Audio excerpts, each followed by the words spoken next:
माध्यम बनेगा। खासतौर पर हर घर को नल, हर घर को बिजली, हर गांव में सड़क और हर गांव को डिजिटल बनाने के संकल्प के साथ ही हर खेत को पानी और हर हाथ को काम देने का संकल्प इस बजट में निहित है। यह बजट प्रदेश के गांव, गरीब, किसान, नौजवान, महिलाएं और समाज के प्रत्येक तबके का प्रतिनिधित्व करने वाला यह बजट है। आत्मनिर्भर उत्तर प्रदेश की भावना के अनुरूप यह बजट है। इसमें रोजगार की व्यवस्था, सभी वर्गों के उत्थान का इरादा, वंचितों, शोषितों एवं युवाओं के सुंदर भविष्य की रूपरेखा और उत्तर प्रदेश के नव निर्माण की संरचना भी इस बजट में निहित है। मैं इस शानदार बजट के लिए वित्त मंत्री जी को और अपर मुख्य सचिव वित्त और वित्त आयुक्त जी को हृदय से बधाई देता हूं। प्रदेशवासियों को इतने शानदार बजट के लिए अपनी शुभकामनाएं भी देता हूं।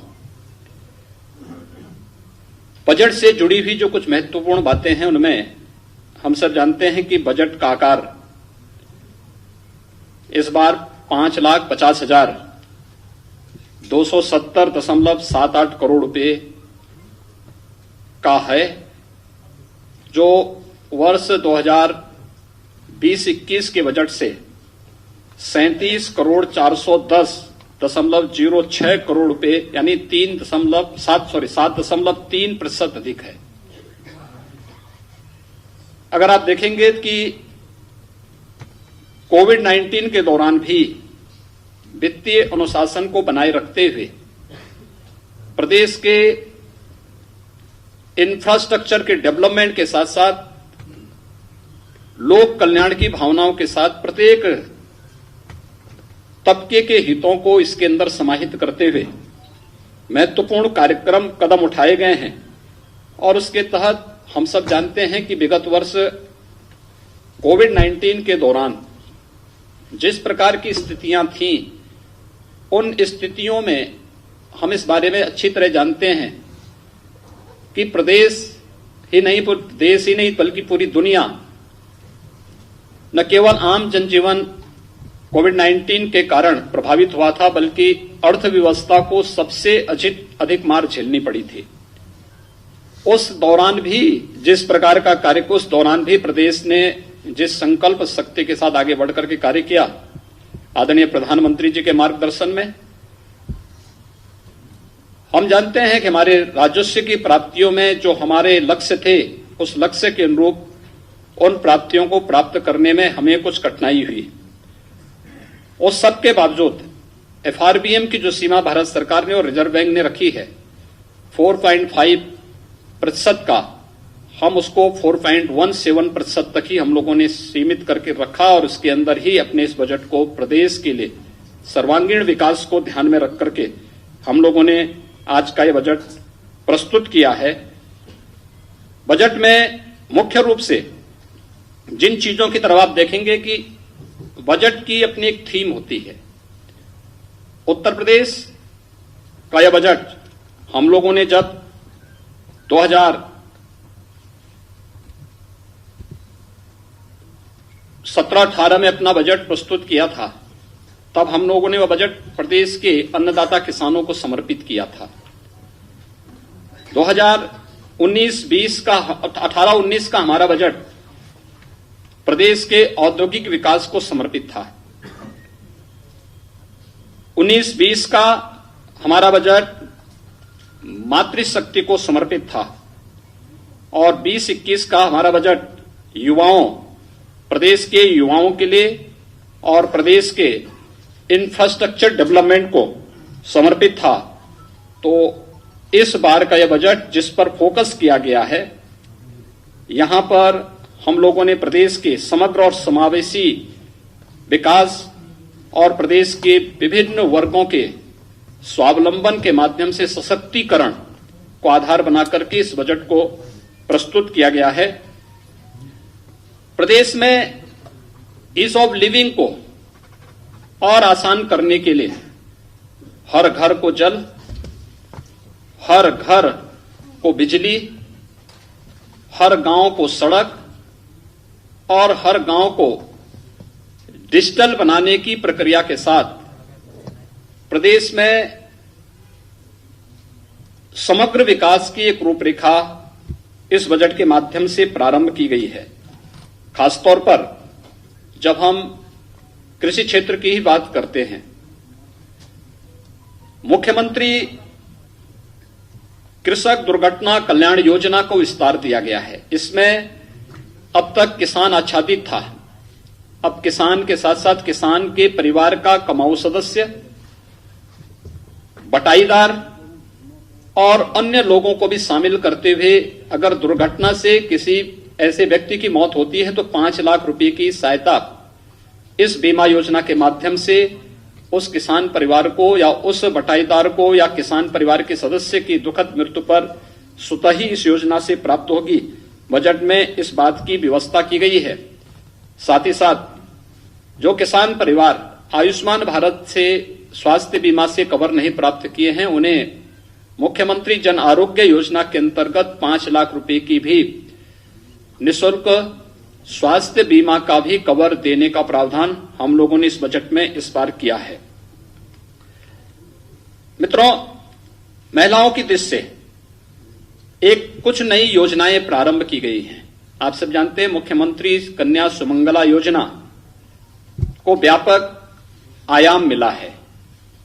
इससे पहले मुख्यमंत्री सामूहिक विवाह की योजना बड़ी लोकप्रिय हुई है, जिसमें 1.25 लाख से अधिक बालिकाओं की शादी विवाह के कार्यक्रम इस योजना के माध्यम से आगे बढ़े हैं। हमने इसकी राशि को 35,000 से बढ़ाकर 51,000 रुपए भी विगत वर्ष किया था। इस वर्ष मुख्यमंत्री सक्षम सुपोषण योजना, एक नई योजना उन क्षेत्रों के लिए, उन लोगों के लिए लाई जा रही है 6 महीने से लेकर 5 साल तक किसी भी बच्चे के लिए जो कुपोषित है उस बच्चे को सुपोषित करने के लिए, या जो बालिकाएं स्कूल नहीं जा पाती हैं 11 से 14 साल तक की उन बालिकाओं के लिए जो एनीमिया से पीड़ित हैं, उनके लिए भी इस बजट में एक प्रावधान किया गया है। दूसरा, एक बहुत अच्छी योजना महिला सशक्तिकरण की दिशा में प्रारंभ की जा रही है और यह है महिला सामर्थ्य योजना। यह महिला सामर्थ्य योजना हम लोगों ने वर्ष 2019 में झांसी बुंदेलखंड में बलेनी मिल्क प्रोड्यूसर का वहां पे प्रारंभ किया था भारत सरकार के सहयोग से। आप आश्चर्य करेंगे, एक वर्ष में इस योजना के साथ जुड़ी हुई महिलाओं ने 46 करोड़ रुपए का इनका टर्नओवर था और 2 करोड़ का नेट प्रॉफिट इस महिला स्वयंसेवी समूह को वहां पे प्राप्त हुआ था। ऐसे नए स्वयंसेवी समूह और इनके माध्यम से दुग्ध क्षेत्र में एक नई क्रांति लाने के लिए प्रदेश ने महिला सामर्थ्य योजना प्रदेश के अंदर प्रस्तावित की है और इस योजना के अंतर्गत हम लोग यहां पर प्रदेश के अंदर इसके लिए भी 200 करोड़ रुपए की व्यवस्था प्रारंभ की गई है। इसके अलावा प्रदेश के अंदर हम लोगों ने अन्य तमाम योजनाओं के साथ ही युवाओं के लिए, आप सब जानते हैं कि अभी हाल ही में हम लोगों ने प्रदेश के अंदर तमाम एक नई योजना युवाओं के लिए समर्पित की है और वह योजना है मुख्यमंत्री अभ्युदय योजना। प्रदेश के युवाओं को प्रतियोगी परीक्षाओं की तैयारी के लिए हम लोगों ने फिजिकल और वर्चुअल 2 प्रकार की सुविधा के लिए अभी तक 18 कमिश्नरी हेडक्वार्टर पे यह व्यवस्था प्रारंभ की है, जो हमारी बसंत पंचमी से क्लासेस फिजिकली वर्चुअली प्रारंभ भी हो चुकी हैं और उसके बहुत अच्छे परिणाम सामने आए हैं। लगभग 10 लाख लोग अब तक उससे जुड़ रहे हैं, वर्चुअली जुड़ रहे हैं। फिजिकली अभी ये संख्या, चूंकि स्थान और उसके लिए इंफ्रास्ट्रक्चर की स्थिति को देखते हुए इसमें हम लोग उसको क्रिएट कर रहे हैं, लेकिन फिर भी ये योजना प्रदेश के अंदर लोकप्रिय हुई है और अन्य राज्यों में भी इसकी डिमांड हुई है। हम लोगों ने एक व्यवस्था इसके साथ जोड़ी है। इन प्रतियोगी परीक्षाओं के लिए, चाहे वह यूपीएससी का हो या प्रदेश के पीसीएस का हो या फिर बैंकिंग का हो, रेलवे का हो या फिर नीट या आईआईटी जेई के लिए या एनडीए सीडीएस के लिए जो बच्चे तैयारी करते हैं, तो उनको हम इसका एक प्लेटफॉर्म मुख्यमंत्री अभ्युदय योजना से प्रारंभ कर ही रहे हैं। लेकिन साथ साथ इसमें जो भी पात्रता की श्रेणी में बच्चे आएंगे उनके लिए टैबलेट की व्यवस्था भी हम लोगों ने इस योजना के अंतर्गत घोषित किया है। उन्हें एक एक टैबलेट भी उपलब्ध कराएंगे, क्योंकि जो बच्चे वर्चुअली इस क्लास के साथ जुड़ेंगे उनके लिए टैबलेट आवश्यक है और टैबलेट की व्यवस्था का प्रावधान आज के इस बजट में उनके लिए किया गया है। इसके अलावा प्रदेश के अंदर 18 कमिश्नरी हैं। हमारे पास लखनऊ में देश का पहला सैनिक स्कूल है, 3 अन्य सैनिक स्कूल प्रस्तावित निर्माणाधीन है, एक गोरखपुर में प्रस्तावित है। लेकिन इस सब के बावजूद हमारे कुछ कमिश्नरी ऐसे हैं, 18 कमिश्नरी है, और 18 कमिश्नरी में से जो कमिश्नरी शेष बची हैं जिनमें कोई सैनिक स्कूल नहीं है, उसमें एक एक सैनिक स्कूल को भी हम लोगों ने आज प्रस्तावित किया है कि एक एक सैनिक स्कूल उस कमिश्नरी के अंदर किसी एक जनपद में स्थापित करने की कार्य योजना हम इसके साथ बनाएंगे। संस्कृत पढ़ने वाले बच्चों के लिए, उनके लिए सबसे बड़ी समस्या होती है कि उनकी लॉजिंग और फूडिंग की व्यवस्था नहीं हो पाती है, जिससे विद्यालयों में भी उपस्थिति नहीं रहती है और साथ साथ स्वाभाविक रूप से बच्चे नहीं आ पाते हैं तो विद्यालयों में भी उपस्थिति कम रहती है और उन बच्चों के सामने भी। अब हम लोगों ने एक व्यवस्था प्रारंभ की है। बजट में एक प्रावधान कर दिया गया कि जिन आश्रमों में सुविधा होगी तो गुरुकुल पद्धति से अगर वे लॉजिंग की व्यवस्था करेंगे तो उनकी लॉजिंग और फूडिंग के लिए सरकार इसके लिए व्यवस्था करेगी। और इसमें हम गुरुकुल पद्धति को पुनर्जीवित करने के लिए संस्कृत पाठ्यक्रम को और मजबूती से आगे बढ़ाने के उन बच्चों की लॉजिंग और फूडिंग की सुविधा के लिए सरकार इसमें सहयोग करेगी और ये कार्यक्रम आगे बढ़ेंगे। प्रदेश के अंदर खेलकूद और खेल विकास और खेलकूद के लिए भी प्रोत्साहन के लिए प्रदेश सरकार ने व्यवस्था की है। हम लोगों ने प्रदेश के अंदर पहले से हमारी योजना चली, हर गांव में खेल का मैदान होना चाहिए। खेल के मैदान के साथ साथ ओपन जिम की स्थापना भी वहां पर हो, जिससे बच्चों के अंदर अपने स्वास्थ्य के प्रति एक नई जागरूकता पैदा हो सके। यह कार्य हम प्रारंभ कर रहे हैं। पीआरडी के भी सशक्तिकरण करने की दिशा में भी एक कार्यक्रम बनाए जा रहे हैं। और प्रदेश के अंदर एक व्यवस्था कि जिस कमिश्नरी में कोई राज्य विश्वविद्यालय हमारा अभी नहीं है, 3 राज्य विश्वविद्यालय हमारे वर्तमान में प्रस्तावित हैं, एक सहारनपुर में, दूसरा अलीगढ़ में, तीसरा आजमगढ़ में। इसके अलावा जिस कमिश्नरी में कोई राज्य विश्वविद्यालय नहीं होगा वहां पर हम एक नए राज्य विश्वविद्यालय की स्थापना वहां पर हम लोग करेंगे। इस दिशा से एक बड़ा कार्यक्रम, इस बड़ी घोषणा भी इस बजट में की गई है। इसके साथ ही प्रदेश के अंदर हमारे 69 जनपद ऐसे हैं जिन 69 जनपदों में कोई ना कोई हमारा मेडिकल कॉलेज है, गवर्नमेंट का हो या प्राइवेट क्षेत्र का मेडिकल कॉलेज वहां पर है और बेहतरीन स्वास्थ्य की सुविधा वहां पर उपलब्ध होती है। जिन क्षेत्रों में कोई मेडिकल संस्थान या मेडिकल कॉलेज नहीं, जिन जनपदों में ऐसे 16 जनपद हैं, उन 16 जनपदों में भी पीपीपी मोड में हम लोग नए मेडिकल कॉलेज स्थापना के लिए सहयोग करेंगे।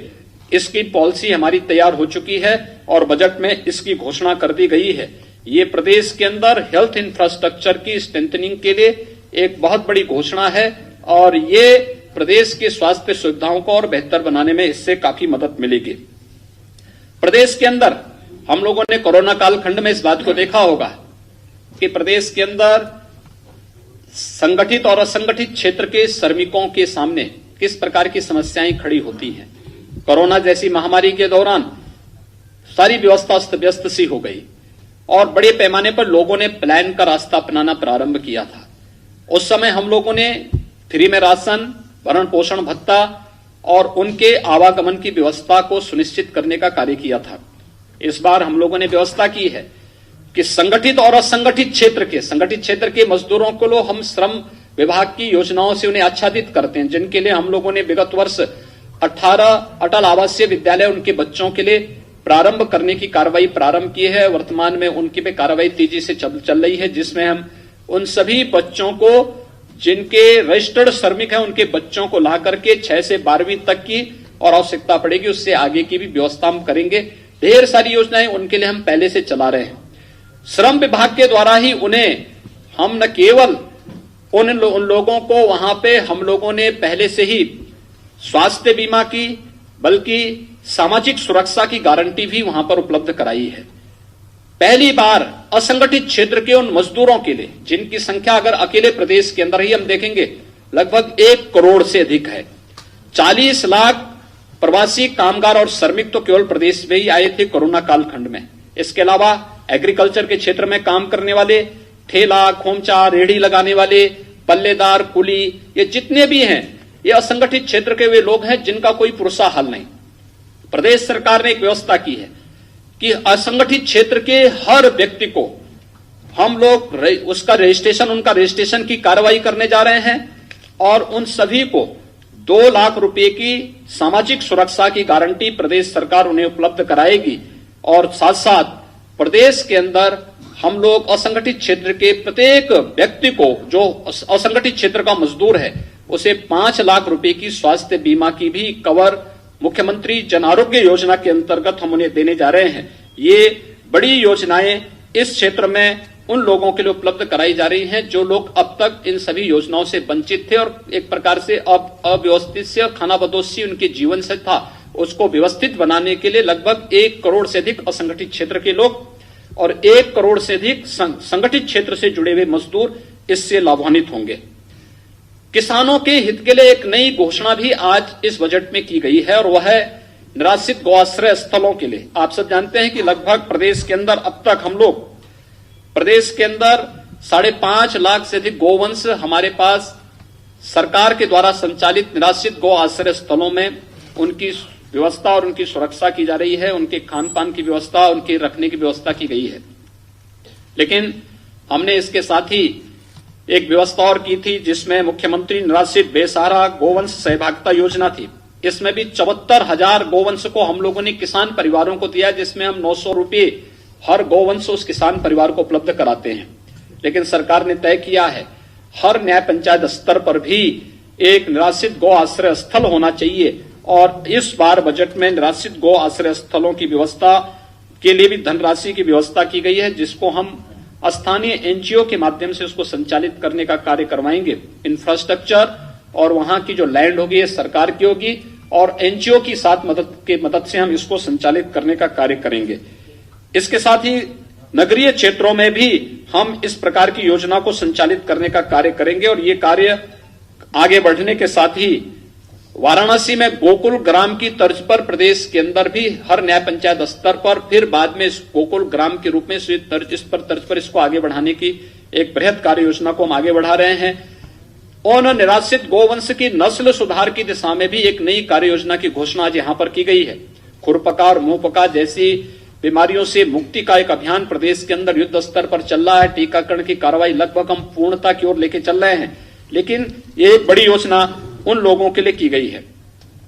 प्रदेश के अंदर व्यापारियों के लिए भी जो 5 लाख रुपए की व्यापारी कल्याण की योजना थी, अधिक से अधिक रजिस्ट्रेशन हो, वह भले जीएसटी देता हो या न देता हो, यह बात का विषय है, लेकिन रजिस्ट्रेशन के साथ साथ उन लोगों का रिटर्न भरने की ट्रेनिंग देने और 10 लाख रुपए तक की कोई दुर्घटना उनके साथ होती है, उस व्यापारी के साथ कोई कैजुअलिटी होती तो उसके परिवार को 10 लाख रुपए की एक कवर प्रदेश ने इसमें उपलब्ध करवाने के कार्य किया और प्रदेश ने इसमें काफी बड़ा कार्य इस दिशा में प्रारंभ किया है।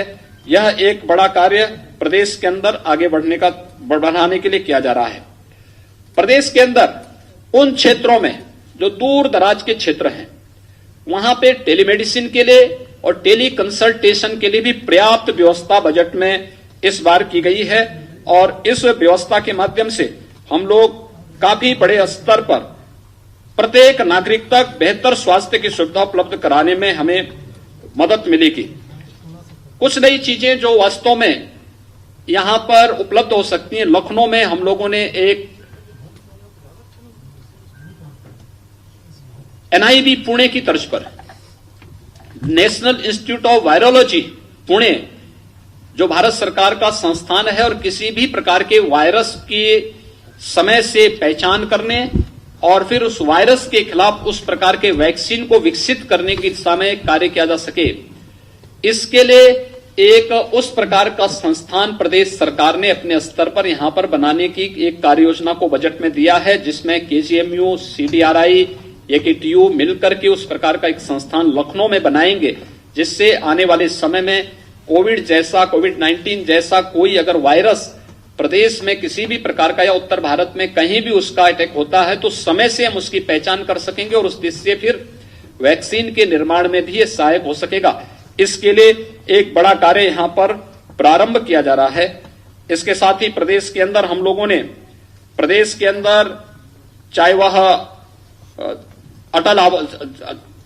या पूर्व प्रधानमंत्री श्री अटल बिहारी वाजपेयी जी के नाम पर चिकित्सा विश्वविद्यालय की स्थापना को हो या प्रदेश के आयुष विश्वविद्यालय का है, प्रदेश के अंदर एक नए हम लोगों ने यहां पे विधि विश्वविद्यालय का लॉ यूनिवर्सिटी प्रयागराज में बनाने की कार्रवाई को भी हम लोगों ने इस बजट का हिस्सा बनाया है।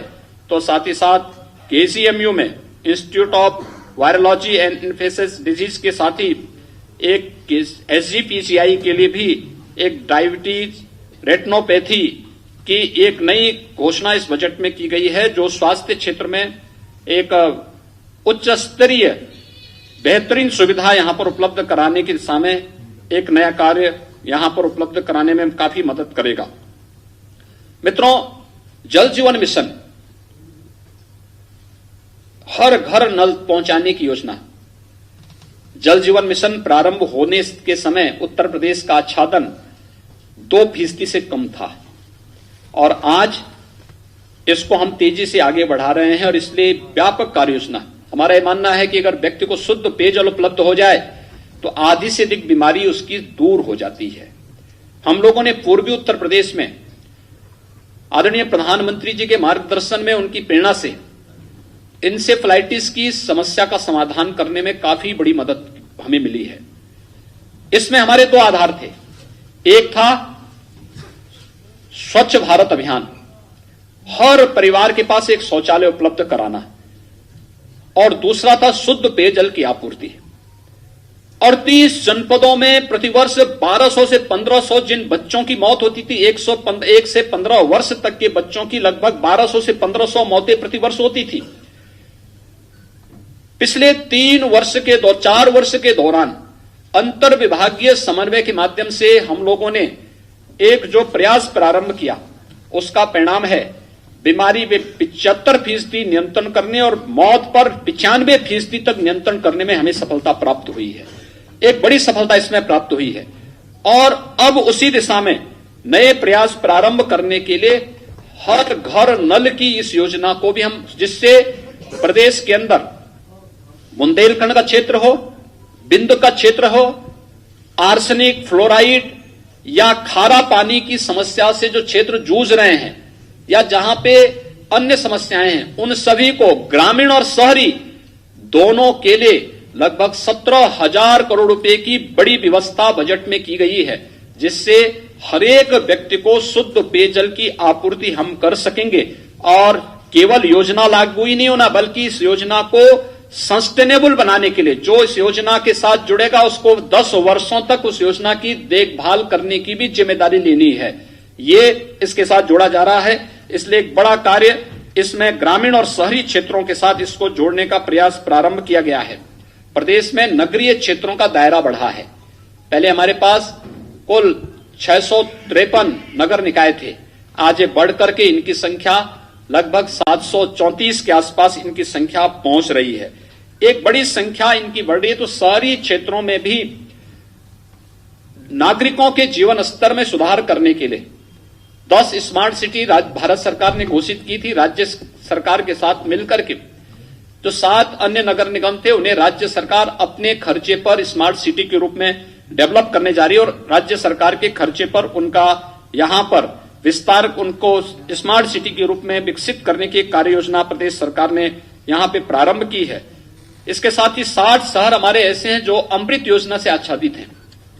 वहां पे पेयजल के साथ साथ सेवर आदि की व्यवस्था के और अन्य व्यवस्थाओं को भी आगे बढ़ाने के साथ ही ग्रामीण और शहरी क्षेत्रों में आवास की सुविधा उपलब्ध कराने और शेष अन्य लोगों के लिए एफोर्डेबल हाउसिंग की स्कीम, जिनके पास अपने स्वयं की लैंड नहीं लेकिन वे शासन की आवासीय सुविधा से लाभान्वित हो सकेंगे, एफोर्डेबल हाउसिंग की स्कीम के साथ हम लोगों ने इस कार्यक्रम को आगे बढ़ाने का कार्य किया है। और ये बहुत अच्छे ढंग से प्रदेश के अंदर ये चीजें आगे चल रही हैं। प्रदेश के अंदर हम लोगों ने औद्योगिक विकास के क्षेत्र में ईज ऑफ डूइंग बिजनेस में उत्तर प्रदेश की रैंकिंग में जो सुधार हुआ है, देश ने भी दुनिया ने भी उसको सराहा है।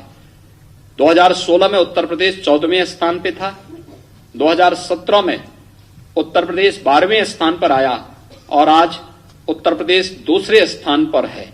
ये प्रदेश ने जो रिफॉर्म किए हैं, हम लोगों ने हर एक फील्ड में काफी सुधार किए हैं, जिससे देश के अंदर सबसे अच्छे गंतव्य के रूप में प्रदेश बना है। इस दौरान आपने देखा होगा, देश कोरोना कालखंड के दौरान जब हर जगह अव्यवस्था थी, लोग अपने को नहीं संभाल पा रहे थे, तब हम कोरोना प्रबंधन की बेहतरीन उदाहरण भी प्रस्तुत कर रहे थे इतने बड़े प्रदेश में। लेकिन साथ साथ हम लोगों ने प्रदेश के अंदर बहुत सारे ऐसे उदाहरण भी प्रस्तुत किए जिसमें देश का पहला डिस्प्ले यूनिट उत्तर प्रदेश में आया है और यह चीन से आया है। ये निवेश चीन से उत्तर प्रदेश में आया, जिसमें लगभग 5,000 करोड़ रुपए का निवेश होने जा रहा है। प्रदेश में डाटा सेंटर पार्क की स्थापना के लिए 6,000 करोड़ रुपए की एक कार्य योजना क्रियाशील हो चुकी, यानी इसमें कार्य प्रारंभ हो चुका है। प्रदेश के अंदर ऐसे ही अभी आइका का एक 5,500 करोड़ रुपए के नए निवेश को लेकर के भी जो जिनका सर्विस सेक्टर में बहुत बड़ा रोल है, उन पर उनके द्वारा यहां पर एक नए निवेश को यहां पे प्रारंभ किया गया है। ये इसलिए संभव हो पाया है क्योंकि हम लोगों ने इस फील्ड में जो कार्य किए हैं उसके माध्यम से इसमें काफी इससे संभावनाएं इससे आगे बढ़ी हैं। प्रदेश के अंदर हम लोगों ने निवेश की संभावनाओं को आगे बढ़ाने के लिए सुरक्षा का एक माहौल दिया है। अपराध की प्रकृति समय के अनुरूप बदली है और प्रदेश सरकार ने इस चीज को सुनिश्चित किया है। बजट में हमने इसका प्रावधान किया है कि प्रदेश का पहला फॉरेंसिक एक इंस्टीट्यूट यहां पे हम लोग लखनऊ में स्थापित करने जा रहे हैं। इसके साथ ही यहां पे एक सेंटर ऑफ एक्सीलेंस भारत सरकार की मदद से हम लोग यहां पर लखनऊ में ही स्थापित करने जा रहे हैं। प्रदेश के सभी रेंज स्तर पर 18 रेंज है पुलिस के, 18 रेंज स्तर पर 18 फॉरेंसिक लैब जो लेवल 2 और लेवल 3 की हैं, इन्हें वहां पर स्थापित करने के लिए भी हम लोगों ने बजट का प्रावधान किया। तेजी से इस पे कार्य चल रहा है। प्रदेश में 2016-17 तक केवल एक साइबर थाना था। आज हम लोग हर जनपद में साइबर थाना स्थापित करने की कार्रवाई को युद्ध स्तर पर आगे बढ़ा चुके हैं। ये प्रदेश को नए यानी समय के अनुरूप हम लोग प्रदेश के अंदर अपराध और अपराधियों पर अंकुश कसने के लिए उस प्रकार की प्रभावी कार्रवाई कर सकेंगे, ये हम लोगों ने यहां व्यवस्था की है। प्रदेश के अंदर सूक्ष्म लघु मध्यम उद्यम प्रदेश में रोजगार सृजन का एक बहुत सशक्त माध्यम है और इस सशक्त माध्यम का उपयोग भी प्रदेश ने किया है और बजट में इसका प्रावधान किया है कि प्रदेश में एक तो बंद पड़ी जो हमारी कताई और स्पिनिंग मिली थी, इनको हम फिर से पीपीपी मोड में चलाने और अन्य तरीके से इनके लिए हम लोगों ने एक कार्य योजना के लिए बजट में इसका प्रावधान किया है। साथ ही साथ प्रदेश के अंदर हम लोगों ने ओडीओपी की योजना को, जो देश के अंदर एक लोकप्रिय योजना बनी है, इस योजना को प्रोत्साहित करने के लिए भी हम लोगों ने बजट में इसका प्रावधान किया है। और साथ साथ प्रदेश के अंदर एमएसएमई सेक्टर में उद्योग लगाने के लिए 1000 दिनों तक आपको किसी भी प्रकार की कोई भी लाइसेंस की आवश्यकता नहीं पड़ेगी। आप जाइए, अपना यूनिट लगाइए और 1000 दिन के अंदर बाकी औपचारिकताओं को आप पूर्ण करिए। ऐसा नहीं कि लाइसेंस के अभाव में या एनओसी के अभाव में आप अपना कार्य नहीं कर पा रहे हैं। एमएसएमई को इससे हमने मुक्त करते हुए और उसमें अन्य जो रिफॉर्म करने थे, ये भी रिफॉर्म करने वाला उत्तर प्रदेश पहला राज्य है और उस दिशा में तेजी से विकास करने के साथ ही प्रदेश में जो भी इस क्षेत्र में युवा कार्य करना चाहते हैं, ऐसे युवाओं के लिए मुख्यमंत्री युवा रोजगार योजना के अंतर्गत भी धन की व्यवस्था हम लोगों ने बजट में प्रावधानित की है। प्रदेश के अंदर इंफ्रास्ट्रक्चर डेवलपमेंट के लिए आप सब जानते हैं पूर्वांचल एक्सप्रेसवे, हमारा इस पर विकास ये कार्य लगभग 80% पूर्ण होने जा रहा है। इसी प्रकार से बुंदेलखंड एक्सप्रेसवे, इस पर लगभग 50% का कार्य हमारा पूर्ण हो चुका है। गोरखपुर लिंक एक्सप्रेसवे लगभग 25% से अधिक कार्य हमारा यहां पर तेजी के साथ आगे बढ़ चुका है। बलिया लिंक एक्सप्रेसवे, इसकी कार्य योजना को सरकार ने अपनी सैद्धांतिक मंजूरी दे दी है और अब हम एक नए एक्सप्रेसवे के साथ आगे बढ़ रहे हैं। यह है गंगा एक्सप्रेसवे, मेरठ से प्रयागराज तक। एक बड़े एक्सप्रेसवे के लिए जमीन अधिग्रहण की कार्रवाई के लिए धनराशि की व्यवस्था इस बजट में की जा रही है। इसके साथ ही प्रदेश के अंदर जो अवशेष हमारी इंटर स्टेट या इंटरनेशनल कनेक्टिविटी है, उसको 4 लेन से जोड़ने के लिए भी, हमारे प्रदेश के अंदर जिला मुख्यालयों को 4 लेन से जोड़ने के लिए भी, ग्रामीण क्षेत्र में जिन क्षेत्रों में आज तक कनेक्टिविटी नहीं हो पाई है, उस हर गांव को भी सड़क की कनेक्टिविटी से प्रधानमंत्री सड़क योजना के माध्यम से या फिर प्रदेश सरकार की ही किसी योजना के माध्यम से जोड़ने के लिए भी हम लोगों ने बजट में इसका प्रावधान किया है और हर गांव डिजिटल होगा। आपने देखा होगा हर गांव में ग्राम सचिवालय के निर्माण की कार्रवाई युद्ध स्तर पर प्रदेश के अंदर वर्तमान में चल रही है। कोरोना कालखंड में ही हमने इसे आगे बढ़ाया था। हर एक गांव में कॉमन सर्विस सेंटर बना करके, और कॉमन सर्विस सेंटर में ही अब गांव में ही आय प्रमाण पत्र, मूल निवास प्रमाण पत्र, जाति प्रमाण पत्र, ये गांव में ही डिजिटली प्राप्त होगा। इसके साथ ही हर गांव में एक बैंकिंग कॉरेस्पॉन्डेंट सखी, गांव की हर एक महिला को गांव में ही रोजगार मिलेगा और अब बैंकिंग कॉरेस्पॉन्डेंट सखी के रूप में ही गांव में अपनी सेवा दे पाएगी। लोगों को बैंकों तक जाने और बैंकों के सामान्य कामकाज को और समय को बचत करने में एक बहुत निर्णायक भूमिका, क्रांतिकारी निर्णय इस क्षेत्र में एक तो लिया गया है। दूसरा, हर गांव में एक सामुदायिक शौचालय में भी गांव की एक महिला को रोजगार देने के लिए भी कार्य युद्ध स्तर पर प्रारंभ हुआ है। यानी रोजगार सृजन की दिशा में एक बड़ा कार्य इस क्षेत्र में हुआ है। लेकिन साथ ही हम लोगों ने एयर कनेक्टिविटी को भी बेहतर किया है। आप सब जानते हैं एयर कनेक्टिविटी में अयोध्या में हमारा जो एयरपोर्ट है, इंटरनेशनल एयरपोर्ट के रूप में इसे हम डेवलप करने जा रहे हैं और यहां की कनेक्टिविटी को बेहतर, यहां पर हम लोगों ने एयरपोर्ट के निर्माण की कार्रवाई को युद्ध स्तर पर हमारा एक कार्य चल रहा है। अयोध्या एक एयरपोर्ट के रूप में विकसित होगा, इसको बाद में एक हम लोग इंटरनेशनल एयरपोर्ट के रूप में डेवलप करेंगे।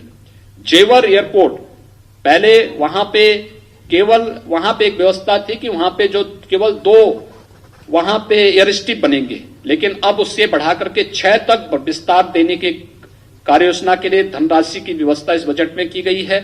जेवर का हमारा एयरपोर्ट एशिया का सबसे बड़ा एयरपोर्ट बनने जा रहा है। वहां पे विकास की उन अनंत संभावनाओं को आगे बढ़ाने को एक नया स्थान उसमें प्राप्त होगा, चाहे वह फिल्म सिटी के कार्यक्रम को आगे बढ़ाने का हो, फिल्म सिटी को वहां पे आगे बढ़ाने का हो, वहां पे एक आईटी सिटी के रूप में उसे डेवलप करने के लिए भी एक नई कार्य योजना के साथ हम लोगों ने वहां पे कार्य प्रारंभ किया है। हम लोगों के इसके अलावा प्रदेश के अंदर कुशीनगर में इंटरनेशनल एयरपोर्ट बन रहा है। वाराणसी और लखनऊ में इंटरनेशनल एयरपोर्ट पर पहले से ही भारत सरकार कार्य कर रही है, लेकिन साथ साथ प्रदेश के अंदर सहारनपुर, मेरठ, अलीगढ़, मुरादाबाद, बरेली और आजमगढ़, चित्रकूट, सोनभद्र, ये सभी क्षेत्र भी एयर कनेक्टिविटी से जुड़ेंगे। और इसके लिए प्रदेश सरकार तेजी के साथ, जितनी तेजी के साथ उत्तर प्रदेश ने इस फील्ड में काम किया है, देश के अंदर अन्य राज्यों में इस प्रकार का कार्य इस दिशा में आगे नहीं बढ़ पाया है, लेकिन उत्तर प्रदेश ने तेजी के साथ इस क्षेत्र को आगे बढ़ाने का कार्य किया है। प्रदेश के अंदर पुलिस के लिए भी इंफ्रास्ट्रक्चर डेवलप करने के लिए, उनके लिए अवस्थापना सुविधाओं के विकास के लिए भी एक बड़ा कार्य प्रदेश ने इस बजट में भी उसकी व्यवस्था की है। और जितनी भी अवस्थापना सुविधाओं का विकास वहां पर होगा, आवासीय सुविधाओं का विकास होगा, इन आवासीय सुविधाओं का विकास महान क्रांतिकारी शहीद रोशन सिंह के नाम पर हर पुलिस लाइन में, हर पुलिस थाना में और हर एक पुलिस चौकी में ये अवस्थापना जो सुविधाओं का विकास, आवासीय सुविधाओं का विकास पुलिस के लिए किया जा रहा है, इन सभी के साथ उनको जोड़ने का कार्य हुआ है। इतने बड़े पैमाने पर ये सुविधाएं यहां पर दी जा रही हैं, ये बड़े स्तर पर कार्य हुआ है। लेकिन साथ साथ अपने देश के क्रांतिकारियों और देश के शहीदों के प्रति सम्मान का भाव व्यक्त करने के लिए चौरी चौरा महोत्सव हो, शताब्दी महोत्सव के माध्यम से हर एक क्रांतिकारी स्थल पर हर एक शहीद स्थली के पुनरुद्धार, सुदृढ़ीकरण और सुंदरीकरण की कार्य योजना को भी प्रदेश सरकार ने अपने बजट का हिस्सा बनाया है। प्रदेश में सर्विस सेक्टर की अनंत संभावनाएं हैं और इसमें रोजगार की भी अनंत संभावनाएं हैं। आपने देखा होगा प्रयागराज कुंभ आपके सामने है। प्रयागराज कुंभ के माध्यम से कैसे जहां पर महाकुंभ के समय में केवल 12 करोड़ ही श्रद्धालु और पर्यटक आ पाए थे, थोड़ी सी व्यवस्था प्रदेश सरकार ने की, स्वच्छता, सुरक्षा और सुव्यवस्था का एक मानक प्रस्तुत किया। 24 करोड़ पर्यटक और श्रद्धालु उसी प्रयागराज कुंभ में वहां पर आए। अयोध्या दुनिया के अंदर एक नए टूरिस्ट स्पॉट के रूप में डेवलप हुआ है। जो फुटफॉल है अयोध्या का अगर आप देखेंगे अद्भुत है और बहुत उसको देख करके वास्तव में यानी अकल्पनीय है। प्रदेश सरकार ने निर्णय लिया है इस फील्ड का बेहतर उपयोग करने के लिए। हमें हमारे पास व्यापक संभावनाएं इस फील्ड की और खासतौर पर इस जो रिलीजियस जो हमारे पास टूरिस्ट है या श्रद्धालु है उसके लिए अयोध्या है, वह काशी है, प्रयागराज है, चित्रकूट है, निमिष है, विंध्यवासिनी धाम है, देवीपाटन धाम है, सुख तीर्थ है। इन सभी के समग्र विकास के साथ यानी यहां पे जनता को बुनियादी सुविधाएं मिल सके और यहां पे आस्था का भी सम्मान हो सके, इसके विकास की एक कार्य योजना तो हमने ली ही है। मुख्यमंत्री पर्यटन संवर्धन योजना के अंतर्गत भी हमने पर्याप्त धनराशि की व्यवस्था की है कि प्रदेश के अंदर इको टूरिज्म की जो संभावनाएं, हेरिटेज टूरिज्म के लिए जितनी संभावनाएं हैं, इन सभी को हम आगे बढ़ा सकें। चाहे वह आपने देखा होगा एक दीपोत्सव के कार्यक्रम ने या एक रंगोत्सव के कार्यक्रम ने बरसाना और वृंदावन को किस रूप में एक नई ऊंचाइयों तक पहुंचाया है। देव दीपावली ने काशी के देव दीपावली को कैसे दुनिया के अंदर एक नए इवेंट के रूप में प्रस्तुत किया है। ये सारी चीजें हम इसके साथ जोड़ने जा रहे हैं। हम लोगों ने प्रदेश के अंदर इस पूरे बजट में अनुसूचित जाति के लिए भी, जनजाति के लिए भी, पिछड़ी जाति के लिए भी पर्याप्त धनराशि व्यवस्था, उनके पुनरुद्धार और उनके कल्याण के लिए शासन की योजनाओं को उन तक पहुंचाने के लिए पर्याप्त धनराशि की व्यवस्था की है। लेकिन साथ ही साथ लखनऊ में एक जनजातीय संग्रहालय की स्थापना हो सके, इसके लिए भी सरकार ने व्यवस्था इस बजट में यहां पर इस बजट में इसका भी प्रावधान किया है। यानी अगर हम कहें कि यह बजट प्रदेश की 24 करोड़ भावनाओं का प्रतिनिधित्व करता हुआ प्रदेश के अंदर हर एक सेक्टर के समग्र विकास को और एक सर्वसमावेशी विकास को ध्यान में रख करके बनाया गया है। मैं एक लोक कल्याणकारी, विकासोन्मुख, सर्वसमावेशी बजट के लिए अपने वित्त मंत्री श्री सुरेश खन्ना जी को, वित्त राज्य मंत्री श्री संदीप सिंह जी को, अपर मुख्य सचिव वित्त एवं वित्त आयुक्त श्रीमती राधा चौहान जी को और वित्त विभाग की पूरी टीम को एक बार फिर से बधाई देता हूं और एक अच्छे बजट के लिए जिसमें अधिवक्ताओं के लिए भी और समाज के प्रत्येक तबके के लिए बेहतर व्यवस्था की गई है। पत्रकारों के लिए तो पहले हम व्यवस्था कर चुके हैं। नहीं, आवासीय सुविधा, मीडिया के लिए तो आवासीय सुविधा की भी और स्वास्थ्य बीमा का हम पहले ही कवर दे चुके हैं। व्यवस्था आगे हो चुका, बढ़ चुका है, बढ़ चुका, हमारे स्तर पर पहले हो चुकी है। बेहतरीन व्यवस्था उसमें की जा रही है, बेहतरीन व्यवस्था होगी। आप सबके सहयोग के लिए एक बार फिर से मैं बहुत बहुत बधाई देता हूं, अपनी शुभकामनाएं देता हूं और विश्वास व्यक्त करता हूं कि बजट प्रदेश के समग्र विकास को और सर्वसमावेशी विकास को एक नई ऊंचाइयों तक पहुंचाएगा। बहुत बहुत धन्यवाद।